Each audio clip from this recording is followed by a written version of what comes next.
तो आज हम बताने वाले हैं कि इस बार मैंने ऐसा क्या अलग किया अपने पढ़ाई में कि इस बार मेरा सिलेक्शन हो गया। चलो सिंपली यही बता देते हैं कि इस बार किया क्या-क्या, मतलब कैसे पढ़ाई किया जिसकी वजह से अच्छे मार्क्स आ गए। जैसे मैंने यही सब चीज़ों को फॉलो किया, ऐसे ही पढ़ा था तो मेरा सिलेक्शन हो गया है। Hello everyone, I am Rajnandan Sahni, MBBS first year student, और ये मेरा नया लुक है। होप कि आप लोग को पसंद आ रहा होगा। ये सबके साथ होता है एमबीबीएस फर्स्ट ईयर में, ये हमारे कुछ रूल्स होते हैं। कोई नहीं, बात करते हैं आगे। अच्छी पढ़ाई के लिए, सिलेक्शन के लिए ये 4 पॉइंट्स होते हैं, जिसे मैंने अच्छे से कोशिश किया है कि आप लोगों के सामने रखूं। तो पहली चीज़ कि फिजिक्स, केमिस्ट्री और बायो तीनों को कैसे मैनेज करना है, कैसे पढ़ाई करना है, कैसे टाइम मैनेज करना है। तो मैं बेसिकली बताऊंगा हर चीज़ के बारे में कि फिजिक्स को कैसे मैंने पढ़ा, केमिस्ट्री को मैंने कैसे पढ़ा और बायो को मैंने कैसे पढ़ा, और तीनों को कैसे मैनेज किया लास्ट तक।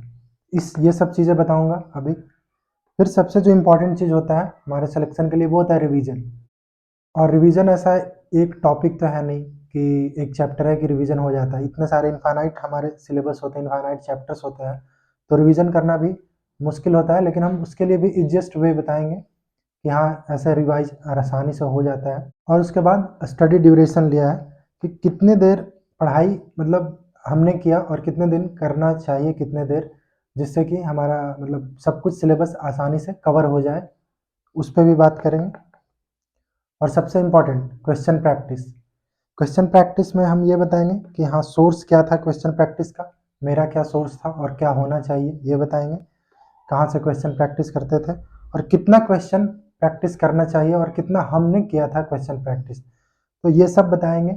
और यही सब चीज़ को मैंने मतलब मैं बिल्कुल जो भी मैंने फॉलो किया था, जो जिस तरीके से हम पढ़ाई किए थे, वही चीज़ सब बिल्कुल खुद पे अप्लाई किया हुआ चीज़ ही बताएंगे, कुछ अलग से नहीं बताएंगे। तो फिजिक्स पे आते हैं। फिजिक्स में मैं हमेशा से बोल रहा हूँ कि सबसे इंपॉर्टेंट होती है कंसेप्ट, मेरे लिए कंसेप्ट, और फिर क्वेश्चन प्रैक्टिस। तो मैंने पहले क्या किया कि कंसेप्ट्स को मतलब बहुत अच्छे से, थ्योरी और कंसेप्ट्स को बहुत अच्छे से क्लास नोट्स से क्लियर करता गया पहले, और थोड़े थोड़े उसके क्वेश्चन करता गया, थोड़े थोड़े क्वेश्चन, क्योंकि ज़्यादा क्वेश्चन के पीछे शुरू में मैं नहीं भाग रहा था। हाँ, बाद में जब हमारे टाइम बचता है लास्ट में बचाया मैंने, तो वहाँ पे मैंने खूब क्वेश्चन प्रैक्टिस किए। तो पहले क्या करना है, पहले कॉन्सेप्ट्स और जो भी फॉर्मूला कैसे आता है, फॉर्मूला वगैरह याद करने के पीछे नहीं रहना है। फॉर्मूला कैसे आया उसको मतलब बहुत सारे एप्लीकेशन अच्छे से इतना समझ लेना है कि क्वेश्चन आसानी से बनने लगे। तो आप कंसेप्ट्स के लिए क्लास नोट्स, क्लास नोट्स पे जा सकते हो, या फिर आपके थोड़ी बहुत कोई भी ऑनलाइन सोर्स है, या फिर जो चीज़ आपको नहीं समझ में आ रहा है वही चीज़ का कोशिश करें, वीडियो देखें, लेक्चर देखें, ज़्यादा लेक्चर पे टाइम वेस्ट ना करें। तो आप ऑनलाइन भी जो टॉपिक नहीं समझ में आए उन्हीं का ऑनलाइन सोर्स देख सकते हो। फिर बात आती है कि क्वेश्चन प्रैक्टिस की। तो मेरा ये क्वेश्चन प्रैक्टिस में फिजिक्स में क्या सोर्स था और कितना क्वेश्चन मैं हर चैप्टर या हर टॉपिक में लगाता था, उस पे आते हैं। तो सोर्स देखो, सिंपली मैंने बोला कि शुरू में थोड़ा थोड़ा क्वेश्चन मैं करते जा रहा था कंसेप्ट के साथ साथ, तो उसका सोर्स था मेरा नोट्स ही, नोट्स या क्लास टीचर के जो क्वेश्चन थे वो था। फिर फिर जो मैंने लास्ट में जो टाइम बचाया था, महीना डेढ़ महीना, उसमें मैंने पी वाई क्यू को ही बस सोर्स रखा, बस पी वाई क्यू और कुछ भी नहीं। हाँ, और वो लास्ट में जो हमारा टेस्ट सीरीज चलता है, मेजर टेस्ट सीरीज, वो, तो वो टेस्ट सीरीज और क्या, पी वाई क्यू, बस इतना ही चीज़ मैंने किया और अलग से कोई बुक नहीं किया। ठीक, ये बात हो गया। और कितना क्वेश्चन, तो बहुत लोग पूछते हैं, क्योंकि मेरे पास बहुत लोगों का ये आता है कि कितना क्वेश्चन करना चाहिए। तो देखो, क्वेश्चन, पहले बात तो कितना क्वेश्चन के पीछे हम नहीं जाते थे। हम ये देखते थे कि हाँ, हमारा ये टॉपिक अगर 5 क्वेश्चन 10 क्वेश्चन से ही मेरा कंसेप्ट क्लियर हो रहा है, सारे बन जा रहे हैं, तो मैं उसमें 50 क्वेश्चन नहीं करता था। जरूरी नहीं कि हर टॉपिक में 50 क्वेश्चन ही करें, जो आता है अच्छे से आता है उस पर ज़्यादा अपना टाइम और बर्बाद ना करें। हाँ, जिसमें हमारा जो टॉपिक या जो चैप्टर में हमारा क्वेश्चन नहीं बन पा रहा है, जिसमें दिक्कत आ रही है, तो उसमें 50 की जगह 100 कर ले, वो सही काम है। लेकिन हर एक में ये नहीं लिमिट लगाएं कि हाँ, हर चैप्टर में इतना करना है, तो करना, जो आता है उसे कम करके निकल जाए, और जो नहीं आता उसमें उसके बदले ज़्यादा क्वेश्चन कर ले। तो ये मेरा कितना क्वेश्चन का ये आंसर था कि मैंने कोई क्वेश्चन कितना पे फिक्स नहीं किया था। हाँ, जितना ज़रूरत लगता था कि ये नहीं आ रहा है, गलत हो रहा है, तो उसको मैं फिर से उस पर ज़्यादा क्वेश्चन कर लेता था।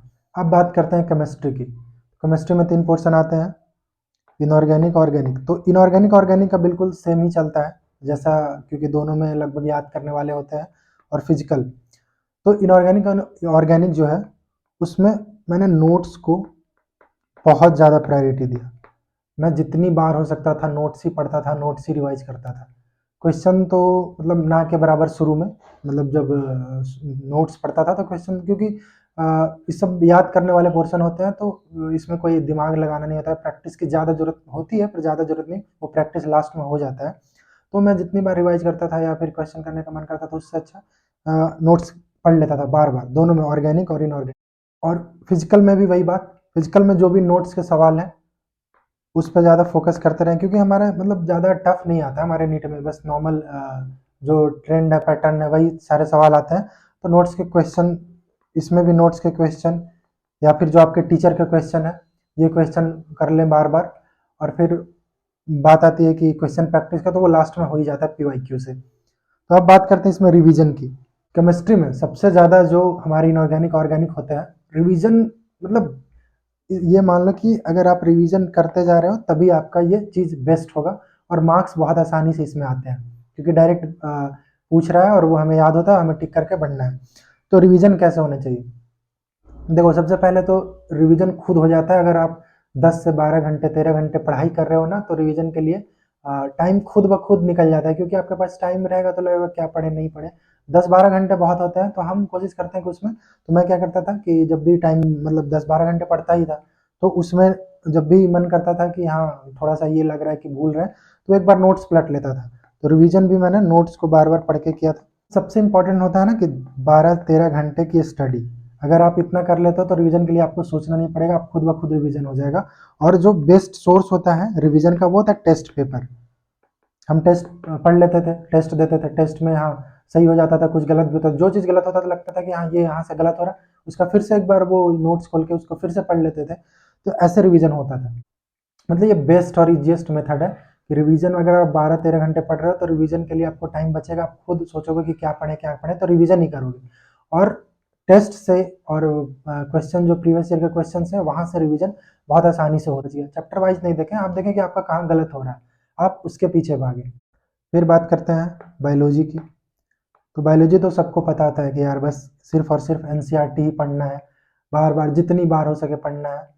और मतलब एनसीईआरटी में आप ये कर लो कि बाहर से तो कुछ भी नहीं पढ़ना, कुछ भी नहीं, मैंने कुछ भी नहीं पढ़ा, एक चीज़ भी नहीं बाहर से। और क्वेश्चन मुझे लगता है कि बायोलॉजी में ज़्यादा क्वेश्चन प्रैक्टिस की ज़रूरत भी नहीं है, मतलब है तो वो हो जाते हैं, हमारे टेस्ट पेपर्स हो जाते हैं। और लास्ट में जो मैं बार बार कह रहा हूँ कि लास्ट में मतलब ऐसा हमें पढ़ना है ना कि लास्ट में हमारा महीना 1.5 महीना आराम से बचना चाहिए। ऐसा पढ़ाई करें कि सिलेबस हमारा 1.5 महीना पहले, कम से कम 1.5-2 महीना पहले सिलेबस खत्म कर लें, और वो जो 1.5-2 महीना बचता है उसमें आप सिर्फ और सिर्फ डेली के डेली प्रीवियस ईयर क्वेश्चन का टेस्ट लगाएं, बैठ के हम जो टेस्ट सीरीज होता है वो टेस्ट दें, और वहां से आप रिवीजन, मतलब जो चीज़ आपको उसमें लग रहा है कि ये चीज़ हमें गलत करवा रहा है, तो वो चीज़ आप रिवीजन थोड़े थोड़े खुद ब खुद होते जाएगा।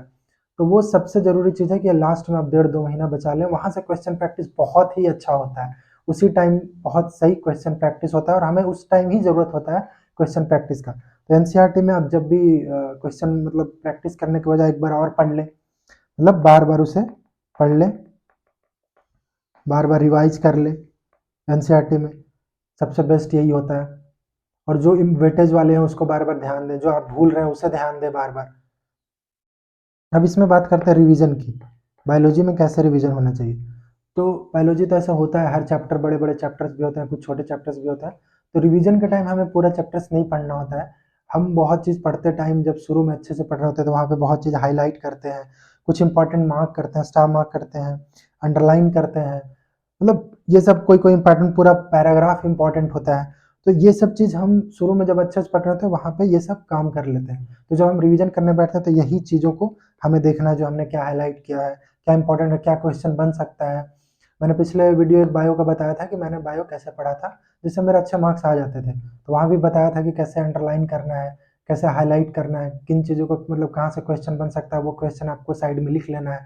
तो वही चीज़ आप ध्यान दो। और मैं वही बता रहा हूँ कि सबसे जो इम्पोर्टेंट चीज़ होता है, जो सबसे हमारी इम्पोर्टेंट चीज़ होता है कि लास्ट में 1 से 1.5 महीना कम से कम हमें बचाना होता है, हमारा मतलब ये की होता है, मुझे लगा ऐसा, क्योंकि मेरे मार्क्स मान लो अगर सही नहीं भी थे 1.5-2 महीना पहले, तो इस टाइम ड्यूरेशन में जो मैंने डेली का डेली प्रीवियस ईयर क्वेश्चन को लगाया, उसके बाद जो मेरे लास्ट में कॉन्फिडेंस जो बना, मतलब वो इतना अच्छा था कि मतलब फिर लगता था कि हर चीज़ अब बन जाएगा। तो ये सबसे ज़्यादा, आप कुछ करो या ना करो, मतलब सब कुछ इग्नोर कर सकते हो, लेकिन इस चीज़ को इग्नोर नहीं करना है। आपको लास्ट 1 से 1.5 महीने बचाना है और वहाँ पे डेली के डेली क्वेश्चन प्रैक्टिस करना है आपको। डेली के डेली टेस्ट पेपर आप टाइम बाउंड करके 3 घंटा 20 मिनट में करना है। इस बार मैंने ये सब चीज़ किया तो अच्छे रिजल्ट्स आए और आपके भी अच्छे रिजल्ट्स आएंगे अगर आप इन बातों को ध्यान रखते हैं। तो होप कि आपको थोड़ा बहुत आइडिया और स्ट्रेटजी मिला होगा कि हाँ, कैसे किस तरीके से पढ़ाई करना चाहिए कि सिलेक्शन हो जाता है। जैसे मैंने यही सब चीज़ों को फॉलो किया, ऐसे ही पढ़ा था, तो मेरा सिलेक्शन हो गया है। अच्छा लगा तो बता देना, कमेंट कर देना, सब्सक्राइब भी कर देना अभी तक नहीं किया तो। Thank you everyone.